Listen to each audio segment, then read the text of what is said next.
আজকে আমরা বেরিয়ে পড়েছি একটা অন্নপ্রাশন বাড়ি যাব বলে। So hello guys, welcome back to my channel. আমি রিয়া, সবাইকে আরও একবার আমার নতুন ব্লগে স্বাগত। এই যে তিনজনকে দেখতে পাচ্ছ, এরাও আমার সঙ্গে আছে। আমরা যাব আজকে ম্যামের ছেলের অন্নপ্রাশনে। গিফট অলরেডি নেওয়া হয়ে গেছে। কি কি গিফট নিয়েছি সেটার একটা ছোট্ট ভিডিও করেছি, তোমরা দেখে আসতে পারো আমার চ্যানেলে। যে আমাদের সঙ্গে আরও অনেকজন আছে, মানে আমরা সব এক্স স্টুডেন্টরা মিলে যাব ম্যামেদের বাড়ি। এখন তাদের জন্যই অপেক্ষা করছি এখানে। আর এরা দেখো রিলস বানাচ্ছে।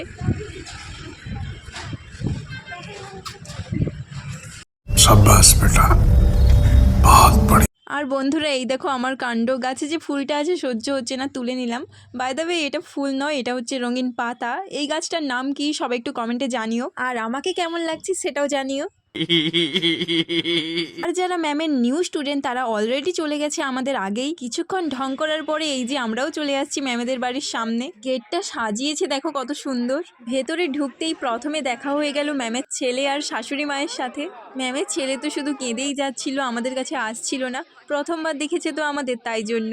সেই যে 11-12-এ পড়েছিলাম, তারপরে তো আর ম্যামেদের বাড়ি যাওয়াই হয় না। আর ওই যে আমাদের ম্যামের ছেলেকে গিফট দেওয়ার পরে আমরা চলে আসছি সাইড কোর্সের দিকে। সাইড কোর্সে অনেক কিছু ছিল, fuchka, coffee, pakora, cold drinks. আমরা প্রথমে পকোড়া খেতে চলে আসছি।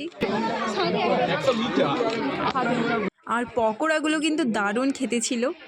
তারপরে চলে আসছি ফুচকা স্টলে। এরপর সবাই মিলে খেলাম কফি। তারপর সিধা চলে আসছি মেন কোর্সের দিকে। মেন কোর্সেও কিন্তু অনেক কিছু ছিল, কচুরি, পনিরের তরকারি, ভাত, মাংস, পায়েস, দই, 2 রকমের মিষ্টি, আরও অনেক কিছু। মোটামুটি খাওয়া দাওয়ার পর লাস্টে ম্যামের সাথে দেখা করে এবার বাড়ি যাচ্ছি। তো এই ভিডিওটা এই পর্যন্তই ছিল, আবার দেখা হবে নেক্সট ভিডিওতে। এখন টাটা।